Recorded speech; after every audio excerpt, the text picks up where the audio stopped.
S ನೀವು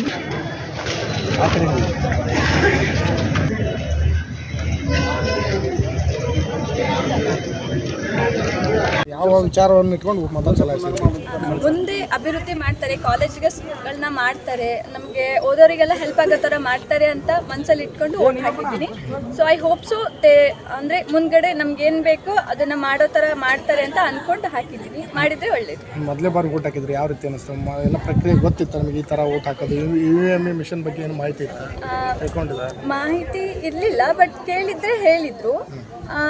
ಅಂದರೆ first time ಹಾಕಿದ್ದು ಸ್ವಲ್ಪ ಪೇರೆಂಟ್ಸ್ಗೂ ಸ್ವಲ್ಪ ಕೇಳಿದೆ ಹೇಗೆ ಹಾಕಬೇಕು ಅಂತ, ಅವರು ಗೈಡೆನ್ಸ್ ಕೊಟ್ಟರು.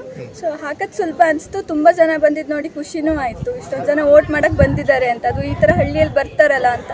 ಸೊ ಖುಷಿ ಆಯಿತು. ತುಂಬ ಜನ ಯುವ ಮತದಾರರಿಗೆ ಏನು ಹೇಳ್ತೀರಿ? ಮತ ಮಾಡೋದಕ್ಕೆ ಸಾಕಷ್ಟು ಡಿಲೇ ಹಿಂದೇಟ್ ಆಗ್ತಾರೆ. ಅಂದರೆ ತುಂಬ ಜನ ನೆಗ್ಲಿಜೆನ್ಸಿ ಮಾಡ್ತಾನೆ, ಅಂದರೆ ದೂರ ಇರೋರು ಯಾಕೆ ಬಂದು ಹಾಕಬೇಕು ಅಂತ. ಸೊ ನಿಮಗೆ ಹಕ್ಕು ಚಲಾಯಿಸೋಕೆ ಇದೊಂದು ಅವಕಾಶ, ಹಕ್ಕು ಚಲಾಯಿಸಿ ಅಂತ ಕೇಳ್ಕೊತೀನಿ. ಎಷ್ಟೇ ದೂರ ಇರಲಿ, ಎಷ್ಟೇ ಹತ್ತಿರ ಇರಲಿ, ಬಂದು ಹಾಕಬೇಕು. ನಿಮಗೆ ಅದು ಒಳ್ಳೇದಾಗುತ್ತೆ. ಮುಂದೆ ಏನೇ ಬೇಕಂದ್ರೂ ಕೇಳಕ್ಕೆ ನಿಮಗೆ ಒಂದು ಪಾಸಿಟಿವ್ ರೀಸನ್ ಸಿಗುತ್ತೆ. ಸೊ ಬಂದು ಹಾಕಬೇಕು ಅಂತ ಕೇಳ್ಕೊತೀನಿ. ಎಲ್ಲ ಯಂಗ್ಸ್ಟರ್ಸ್ ಆಗಲಿ, ವಯಸ್ಸಾದವರಾಗಲಿ ಎಲ್ಲರೂ ಅಷ್ಟೇ ಬಂದು ಹಾಕಬೇಕು. ಎಲ್ಲಿಂದ ಬಂದಿರ್ತಾರೆ? ನಾವು ಇರೋದಿಲ್ಲಿ, ಬಂದಿದ್ದು ಶಿವಮೊಗ್ಗ ಡಿಸ್ಟ್ರಿಕ್ಟ್ ಸಾಗರದಿಂದ. ಏನು ಮಾಡ್ತೀವಿ?